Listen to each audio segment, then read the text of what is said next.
قباحت نہیں ہے، ایسا آپ دے سکتے ہیں، قباحت نہیں. ٹھیک.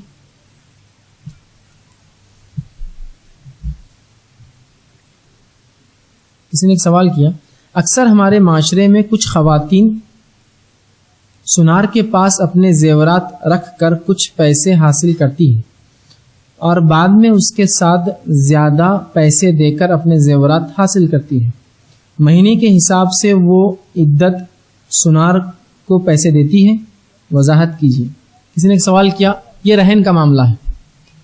اب آج کل ہمارے پاس جو رہن کا سسٹم وہ یہ ہے کہ لوگ چیزیں رکھتے ہیں لیکن وہ اس کے عوض سود لیتے ہیں، جیسا کہ سنار ہے، اکثر سنار یہ کام کرتے ہیں. اب بہت سی مسلم خواتین وہاں جاتی ہیں. دیکھیے پہلی چیز تو یہ، آپ صرف اپنی خواہشات کو پورے کرنے والے اعمال کے لیے عمل نہیں کر سکتی، سود پر اپنا زیور نہیں رکھ سکتی.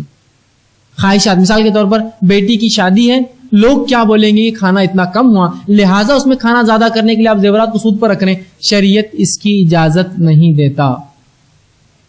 ٹھیک ہے، یہ اجازت نہیں.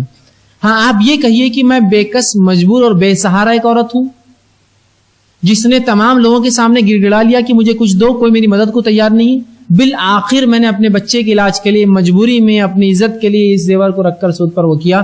یہ بات پھر بھی سمجھ میں آتی ہے. لیکن میری خواہشات پوری نہیں ہو رہی، بچی کی شادی کیسا ہوں گی، گھر میں یہ کیسا ہوں گا، بچے کے ولیمے کے لیے چاہیے، یہ سب باتیں شرعاً درست نہیں. یاد رکھیے اس کے لیے نہیں.